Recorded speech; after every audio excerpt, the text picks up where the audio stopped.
Marshall, I'm sorry, but your position has been eliminated, effective immediately. Please gather your belongings and exit the building by noon.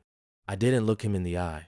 I just nodded, no protests, no pleading in, turned away from the office I had poured nearly 2 decades of my life into, as if I were nothing more than a corrupted file they needed to purge from the system. My name is Marshall Greaves. I'm 59 years old, and until that Monday morning, I was the lead systems engineer at Northlake Dynamics, a tech conglomerate based in Grand Rapids, Michigan. I had just returned to work, 3 weeks out from my final round of chemotherapy. I thought I still mattered. They didn't. There was no farewell party, no handshake, not even a simple thank you, just a printed memo and the cold flicker of fluorescent lights. I had survived 3 CEOs. I stayed when others left. From floppy disks to cloud deployments, I had built this place from the inside out. I trained every new tech hire, recovered systems during outages, kept things running through weekends, holidays, even during my first hospital stay. And today, I was discarded like outdated hardware. As I walked out of that building, no one stopped me, but I could feel the tension ripple through the floor. Eyes averted, whispers behind screens. Some of those kids I had mentored were watching me walk away, saying nothing, but I heard them. Didn't he just finish cancer treatment? They're really letting him go like this? But no one stood up. No one said a word for me. What they didn't realize is that I knew more than they ever suspected. A lot more. I started at Northlake Dynamics back when it was still just a handful of rented rooms in a dated industrial park outside Grand Rapids.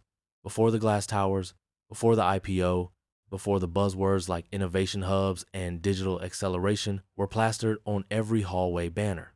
Back then, we were small but determined, and I joined not because it was flashy, but because I believed in building something from the ground up, something that could last. I was 39 then, still chasing the last embers of my first dreams, with a baby girl just starting elementary school and a wife who believed in me even when I didn't fully believe in myself. I took that job with the intention of giving it a few good years, maybe 5 at most, before moving on. But 5 became 10, and 10 became 20. And somewhere along the way, Northlake became more than just a paycheck. It became the place where I invested not just my skills, but my loyalty, my patience, and, ultimately, my health. I was never the loudest voice in the room, nor the guy angling for promotions or fancy titles. While others climbed the ladder through visibility, I chose to anchor myself in reliability. I stayed late without being asked, fixed systems before anyone noticed they were broken, and volunteered to cover shifts during holidays so that younger employees could spend time with their families. Over the years, I became the person people counted on but rarely talked about, the kind of man who was always there. Until one day, he wasn't. When I was first diagnosed with non-Hodgkin's lymphoma at 58, I told no one outside my family, not because I was ashamed, but because I didn't want pity or lowered expectations. I continued working through treatments whenever I could, sometimes even answering system alerts from the infusion chair, my laptop balanced between an armrest and a blanket. Andrea, my wife, begged me to take a break, but I couldn't, partly because I was afraid of what I might come back to, and partly because, deep down, I believed they'd see my effort and remember it. That was my mistake. I forgot that in today's world, dedication is invisible unless it comes with hashtags and slide decks. While I was fighting for my life, someone else, someone younger, flashier, healthier, was already being groomed to replace me. Jason Matthews. Bright, well-spoken, always wore those trendy glasses with no prescription. He was brought in under the pretense of streamlining operations, and while I smiled and offered to help him understand the labyrinth of legacy code I had curated over decades, I saw the writing on the wall before anyone said it aloud. They started removing me from project emails. I was no longer invited to department meetings. I noticed subtle changes in permissions access being pulled. Admin rights revoked one at a time, like a slow erosion of identity. It wasn't just professional, it was personal. Every change felt like a quiet erasure, like I was being gently nudged out of my own story. Still, I said nothing. I chose to observe, to take note, and to store what I saw, because the one thing cancer hadn't taken from me was my clarity. And when you spend 20 years building something quietly, methodically you learn to see things that others overlook. I remember sitting in my car one afternoon after a routine checkup, reading an internal memo forwarded to me by mistake. It outlined a complete overhaul of the systems, division placing Jason at the helm without a single mention of my name. That was the moment the curtain dropped. I wasn't just being replaced, I was being erased. And yet, I still showed up every day, not because I hoped for redemption, but because I wanted to leave on my terms. I wanted to exit with dignity, even if no one around me seemed to value it. But as fate would have it, they made that decision for me. They fired me before I could walk away, and they did it with the kind of cold efficiency I had once helped design into our operational protocols. The morning I was let go, I walked out carrying a cardboard box with little more than a family photo, a well-worn coffee mug, and a small bonsai tree I had trimmed every Friday for the last 14 years. I didn't cry, and I didn't plead, but something inside me cracked not from the job loss, but from the realization that everything I had built could be discarded so casually by people who hadn't been around long enough to understand what it had taken to hold it all together. That was the moment the grief ended, and something colder settled in a quiet, focused awareness. They thought they had gotten rid of a worn-out employee, a cancer survivor past his prime, someone too weak to fight back. What they didn't know was that I had spent 2 decades documenting everything, every access point, every line of code, every security hole that had been left open for convenience, and more importantly, I had been watching. They didn't know I had seen the financial anomalies. They didn't know I had flagged a trail of vendor payments that led to addresses that didn't exist. They didn't know that I had backups of emails no one thought I still had access to. So I went home, poured myself a cup of coffee, and sat in silence, just me and the hum of my old desktop tower. I was tired, yes, but I wasn't done.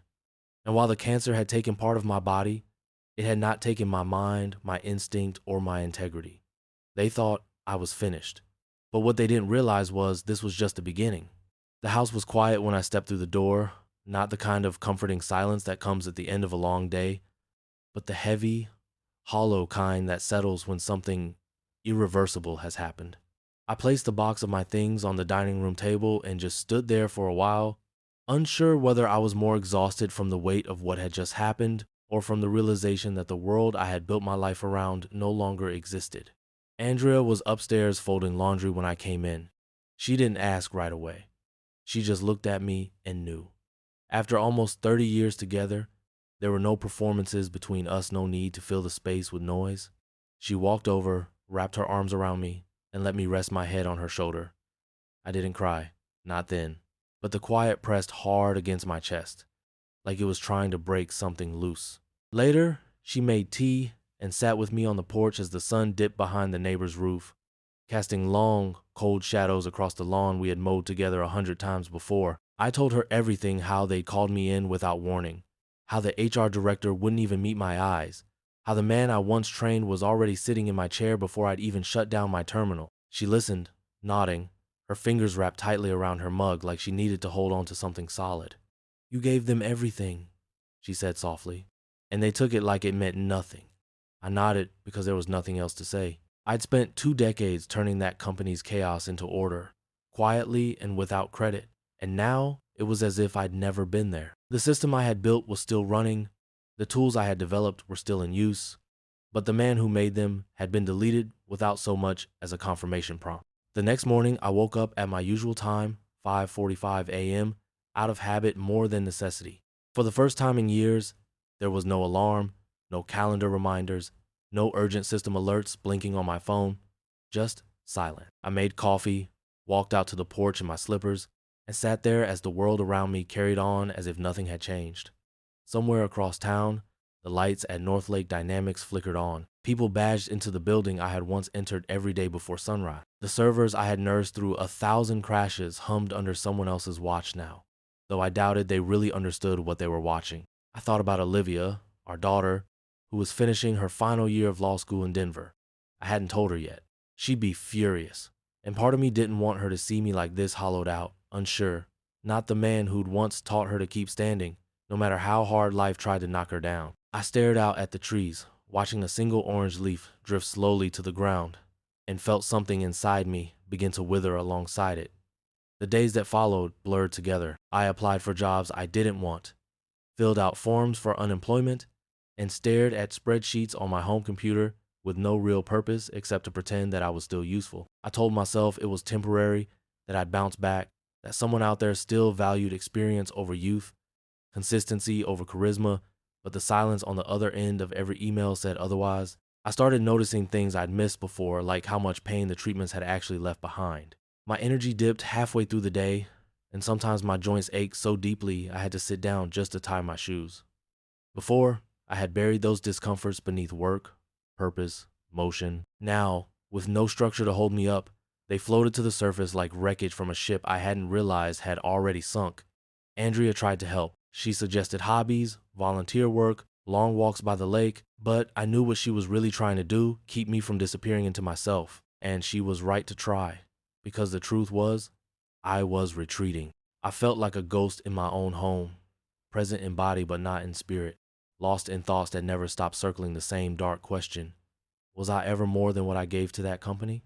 One evening, about a week after I was let go, I pulled out an old leather-bound notebook from my filing cabinet, the one I'd used to jot down obscure system commands and backdoor codes that only I had ever fully understood. As I flipped through it, I stumbled upon an entry dated nearly 3 years ago, when I had first noticed a strange inconsistency in a financial approval workflow. I hadn't thought much of it then, just a minor glitch, probably a misconfigured script, but now, in the quiet of my home office, with nothing but time and memory, it struck a different chord. That inconsistency, it hadn't been random. It had followed a pattern, subtle but steady, like the ticking of a hidden clock. And suddenly, the silence wasn't so quiet anymore. Beneath the grief, beneath the exhaustion, something else stirred, faint but growing. Not anger, exactly. Something colder, something focused. They thought I'd walk away and vanish. That I'd sit quietly on my porch until I faded from relevance.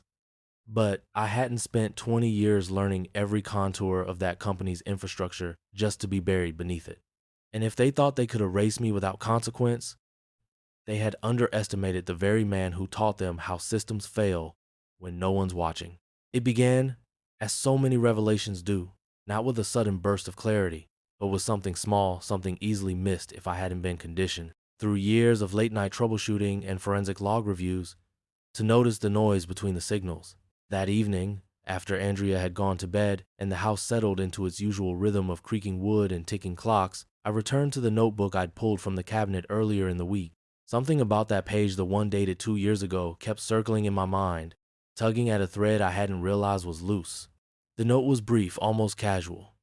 Payment gateway timeout anomaly, flagged recurring approval glitch, vendor tag echelon systems. At the time, I'd chalked it up to a minor coding issue, one of those bugs that surface during updates but never quite demand attention. But now, with no distractions and no deadlines to meet, I looked at it differently. Echelon Systems wasn't a name I recognized as one of our long-term vendors.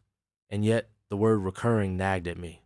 Recurring approvals implied authorization, and authorization meant someone, somewhere, had given it a green light. Curious, I powered up an old external drive I hadn't touched in months. One I used to mirror server-side logs for compliance audits back when I was still trusted with such tasks. The boot up was slow, the fan groaning like it resented being disturbed, but eventually the familiar folders sprang to life on screen, each labeled with precise dates, file types, and system paths. I opened the logset from the month that note had been written and ran a pattern search for Echelon. What came back wasn't just one approval, but several. Dozens, in fact. Small transfers at first, 4, 900 here, 7, 200 there, spread across departments, in amounts just low enough to avoid triggering upper management audits. But as the months went on, the numbers grew bolder. 12, 0, 18, 500, 26, 0, each transaction bundled under vague labels like System Optimization Fee or Infrastructure Transition Services. Still, what truly raised the hair on the back of my neck was the payout destination. A P.O. Box address registered in Albany, New York, tied to a holding company with no phone number, no real office, and no digital footprint beyond a shell website that had last been updated in 2017. I'd seen this kind of setup before during a fraud detection workshop nearly a decade ago, ghost vendors, they were called. clean enough to pass routine scrutiny, dirty enough to bleed a company dry over time. I leaned back in my chair, letting the magnitude of what I just found settle in my chest like a weight I hadn't expected to carry. The timing matched too perfectly to ignore.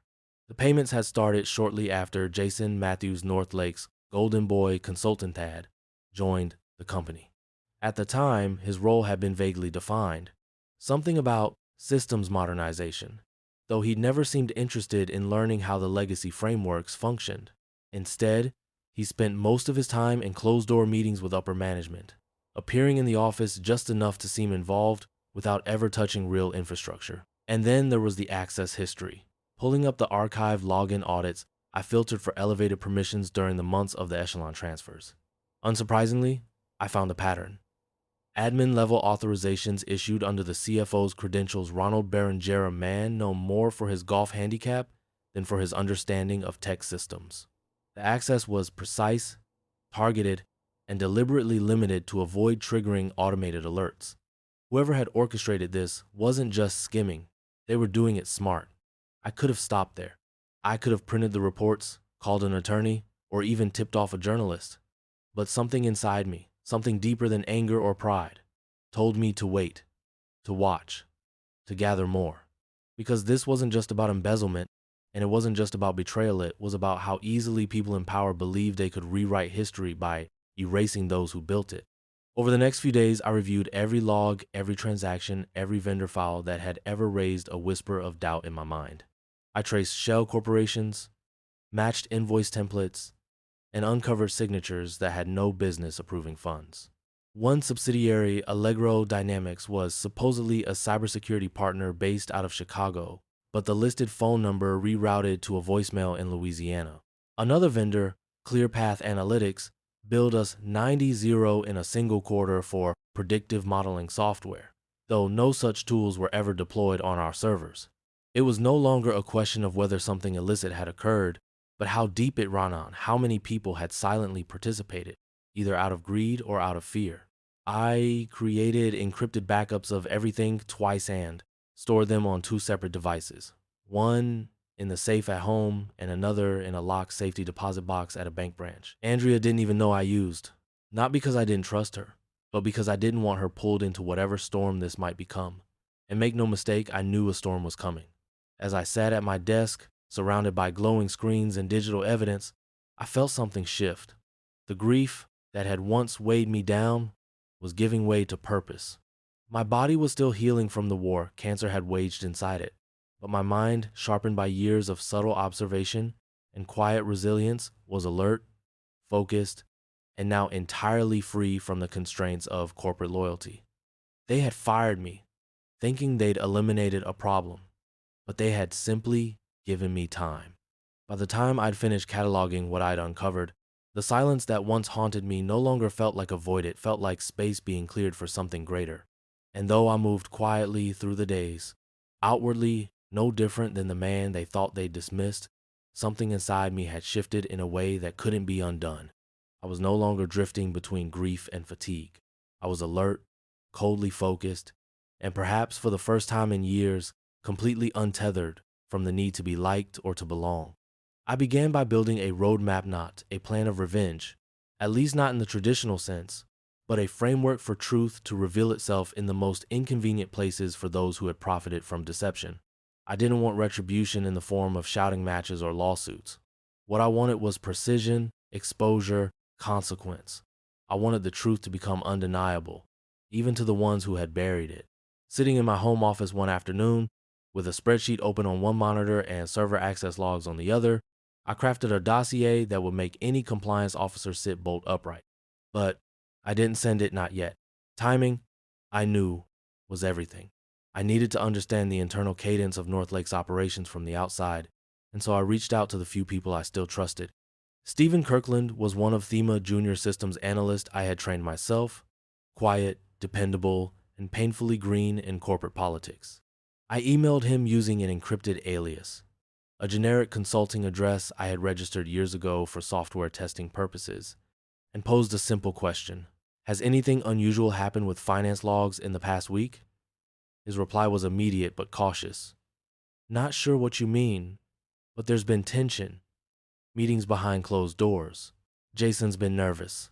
That was enough to confirm my suspicion someone had noticed the financial inconsistencies, even if they hadn't yet pieced it all together. I knew Jason would panic first, because men like him are built for control, not crisis. Ronald Berenger, the CFO, on the other hand, would likely double down, use charm and executive polish to smooth over doubts. But the infrastructure I designed years ago included something they had both overlooked: a dormant security protocol I had written into the architecture during a compliance audit back when Sarbanes-Oxley still made headlines. It wasn't active anymore, or so they thought, but like so many things I'd built, it wasn't designed to vanish, only to sleep. I reactivated it from a mirrored server backup and began watching not the systems themselves, but the gaps, the subtle traces of user behavior that left fingerprints far more telling than any audit log. One login attempt from an external IP at 2:14 a.m., routed through a private VPN traced to a residential address in Connecticut, aligned perfectly with a hidden transfer of 42.0 to a dummy vendor with no operational history. The same IP had pinged Northlake's internal procurement system twice more in the past week. I didn't need more evidence. I already had more than enough. What I needed now was context proof that the conspiracy wasn't an accident, but a deliberate orchestration. I reviewed internal emails I had archived months ago, copies from distribution groups I was once part of, but had been quietly removed from during my final months. One thread caught my eye: a chain between Jason Matthews, Ronald Berenger, and a name I hadn't expected: Layla Hartman, the VP of Corporate Strategy. Layla had always struck me as clean, professional, distant, but competent. But in this thread, she was approving budget realignments tied to the very vendors I had flagged. That changed everything. The corruption wasn't isolated, it was woven through the top layers of the company like rot under polished floors. I sat with that knowledge for hours, letting it settle like cold steel in my chest. I had always assumed, perhaps foolishly, that a few men had gone rogue, that this was a temporary distortion of an otherwise decent organization. But this was systemic. It wasn't just theft. It was betrayal wrapped in quarterly bonuses and executive retreats. By nightfall, I knew what I had to do. I restructured the evidence into two tiers. The first, a clean, verifiable package with clear documentation of financial misconduct, time-stamped approvals, and traced payments. The second, encrypted and far more damaging, included internal correspondence, vendor shell histories, and system access metadata. The first would go to Northlake's board of directors.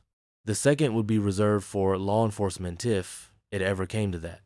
Still, I didn't send anything. Not yet.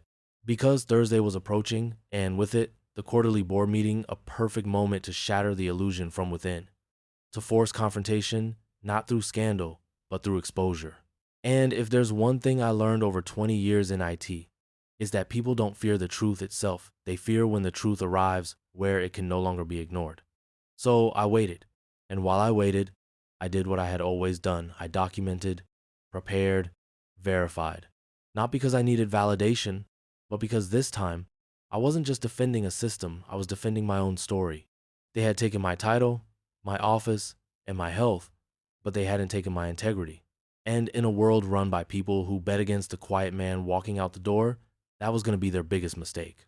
Thursday arrived with a chill in the air that seemed to settle deeper than just skin and bone, as if even the weather knew something was shifting beneath the surface.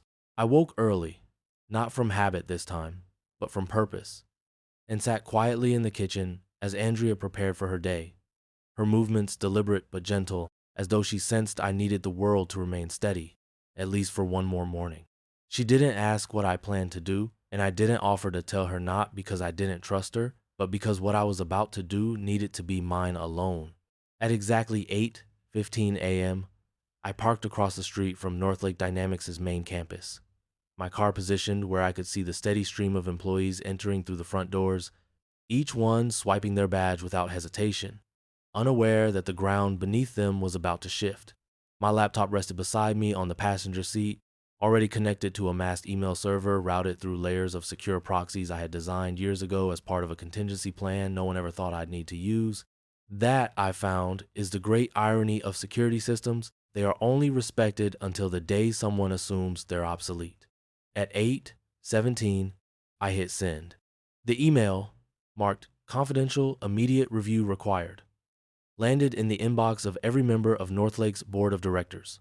It included the polished dossier, a full breakdown of vendor payments, authorizations, login traces, and communication logs all laid out with dates, names, and figures that no reasonable person could explain away.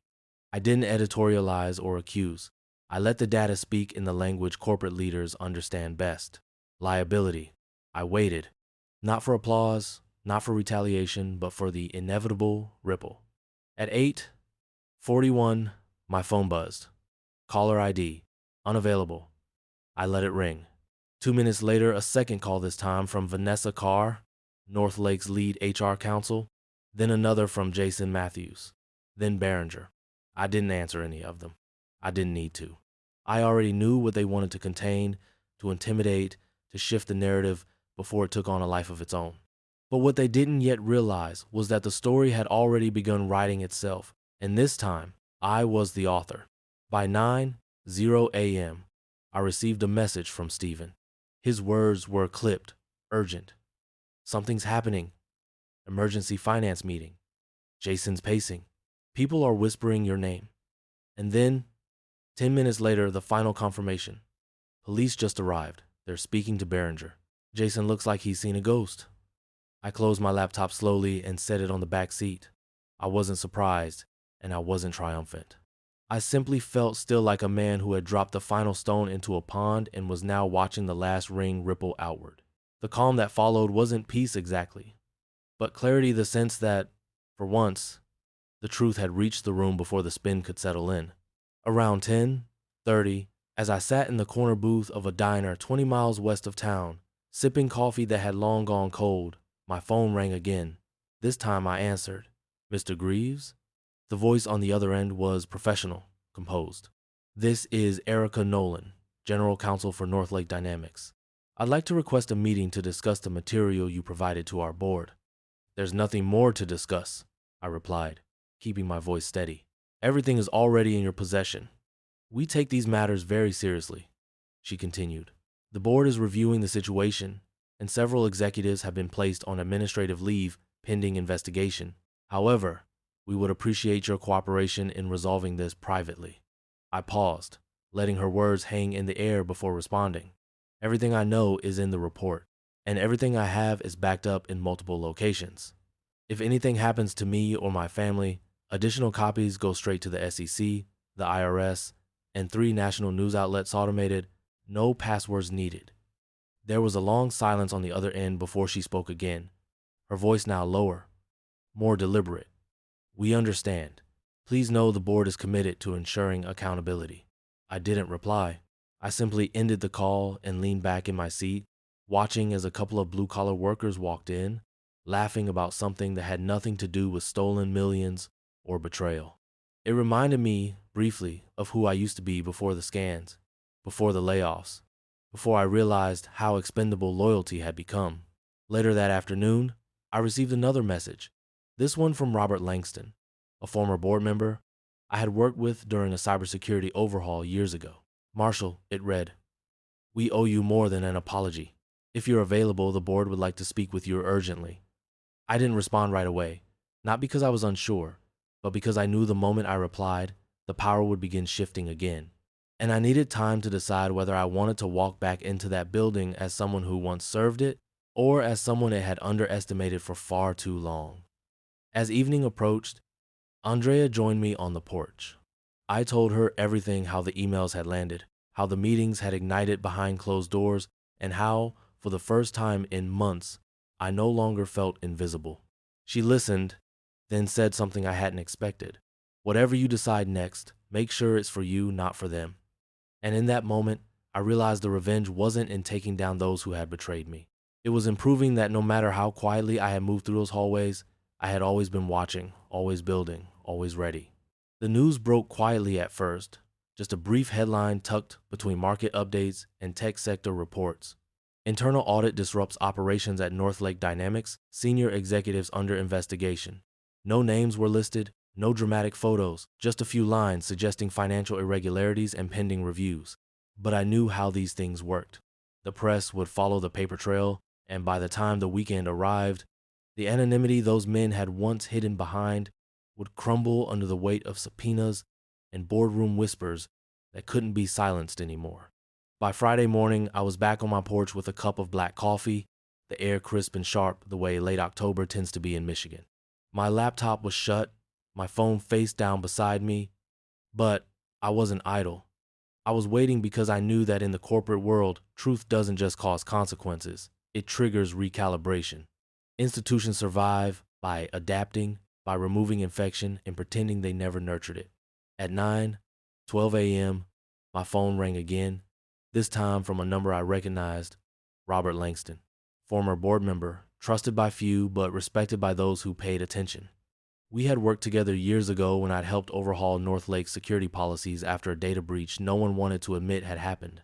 He had listened then, and I had remembered that. "Marshall," he said after I picked up, "they want to talk to you." I didn't ask who they were. I just waited. The board voted this morning. Behringer's out formally suspended pending criminal investigation. Matthews is denying everything, of course, but he's already been escorted out of the building.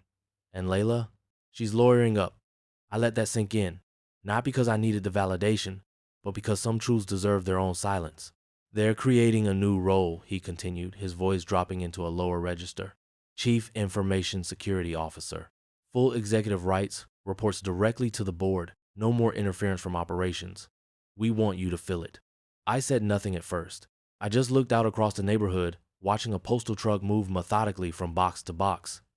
Each stop a small piece of order in a world that so often favored chaos. "You're the only one who understands how deep this went," Robert added. "You saw it before any of us even knew where to look." "That's the point, isn't it?" I said finally. "I saw it because I was never allowed to look away." He didn't argue. He knew I was right. "We'll respect whatever decision you make, Marshall. But if you come back, it's on your terms. There's a board meeting Monday. We'd like you there." After the call ended, I didn't move for a long while. Andrea eventually joined me, sitting quietly as the wind stirred the leaves on our lawn. I told her everything about the offer, about the role, about the control I'd be given if I accepted. She listened the way she always did, without interruption, without judgment. "What do you want?" she asked. It was the right question, because justice had already been served. Those who betrayed me were facing public scrutiny and private panic. Their titles meant nothing now, their power reduced to damage control. The revenge, if you could call it that, had landed with the quiet precision I intended. But returning to that place, even in triumph, came with its own weight.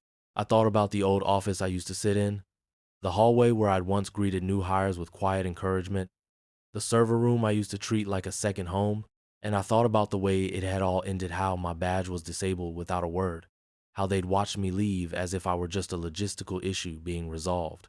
But then I remembered something else. Stephen, the young analyst still finding his footing, and the others, like him, workers who showed up early, stayed late, and kept things running without ever asking for the spotlight. If I didn't take that role, someone else would, and odds were it would be someone who had never felt the sting of being discarded. So I opened my laptop and began drafting a letter not of acceptance, but of terms. Full audit authority across all departments. Independent budget sign-off for any technology expenditure over 10-0. Unrestricted access to legacy systems and personnel files tied to infrastructure decisions. And one more thing. Every employee in IT, regardless of tenure, would now receive quarterly performance reviews from my office and not HR. When the email was done, I sent it to Robert and closed the lid. They could take it or leave it. But if I was going back, I would return as the man who had seen how easily integrity could be erased and would never allow it to happen again. At 5:43 p.m., the reply came in. Agreed. Unanimous vote.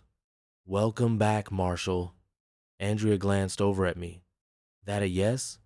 I nodded slowly. "It's not about going back to who I was," I said. "It's about becoming who they never expected I could be." 6 months later, I stood by the tall windows of my new corner office, watching the skyline of Grand Rapids stretch into the late afternoon light, its buildings cast in amber and shadow like old truths coming into clarity. The The title on my door now read Chief Information Security Officer, a role that had never existed until the company realized what happened when no one was watching closely enough. My badge granted access to every floor, my calendar dictated by no one but the board, and my words now carried weight in rooms where they once dismissed my silence as irrelevance. The transition hadn't been smooth, of course. There were quiet stares in the hallway, awkward pauses in meetings where former allies of the old regime still whispered among themselves, not out of fear, but out of discomfort because they now had to face the man they had tried to erase. And yet, I had made it clear from day one that I wasn't there to punish. I was there to protect not just systems, but people. The overlooked ones who still showed up early, stayed late, and kept the heart of the company beating while others crafted slides for shareholders. Steven, the junior analyst I had mentored years ago, now led operations under my guidance.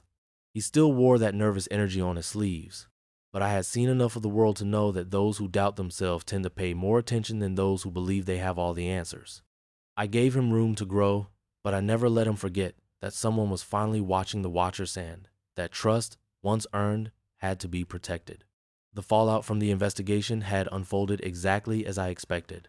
Ronald Berenger pled guilty to charges of wire fraud and breach of fiduciary duty, accepting a reduced sentence in exchange for testimony that implicated others, including Layla Hartman, who had resigned quietly before indictments reached her doorstep. Jason Matthews, the once prized consultant, had disappeared to Canada just before the subpoenas were served, only to be found several weeks later under a different name, attempting to launch another digital transformation startup. This time, there would be no LinkedIn fanfare, just quiet consequences, documented and filed in systems built by the man they once discarded. One Friday afternoon, Andrea stopped by my office on her way to pick up groceries. She stood in the doorway, watching me review compliance protocols with the same half-smile she wore on our first date decades ago. "You still finding bugs in the code?" she teased gently. "Fewer these days," I said, closing the report. "But I keep looking anyway." As we walked down the hall together, I caught glimpses of conversations pausing, of young staffers nodding slightly as we passed, not out of obligation, but out of respect. These weren't fearful glances, they were acknowledgments, subtle signs that the culture had shifted. They knew the story, of course. Word had spread how the quiet systems guy had brought down the executives who had underestimated him. But more importantly, they knew I could have let it all burn and had chosen instead to rebuild. We reached the lobby, and as the elevator doors opened, Andrea slipped her hand into mine. "Are you happy?" she asked softly. I didn't answer right away, because happiness wasn't quite the right word for what I felt. There was still a part of me shaped by the silence, by the chemo chairs, and the long nights I spent wondering if I'd ever matter again. But I no longer carried that weight as a wound. It had become something else, something steadier. "I'm whole," I said finally, "and that's enough." Outside, the wind has shifted, carrying the last of the autumn leaves across the pavement like pieces of the past finally letting go. I looked back one last time at the building that had once closed its doors on me, only to open them again when the truth demanded it. But this time, I wasn't walking out empty-handed. I had reclaimed more than a title. I had reclaimed my name. If you've ever felt discarded, replaced, or forgotten after giving the best years of your life to something or someone, know this: your value doesn't disappear because others fail to see it. Subscribe to the Underdog's Revenge for more stories of quiet strength, late justice, and the power of standing back up when the world thinks you're finished. Because some bridges collapse under the weight of greed, and some come back stronger than ever.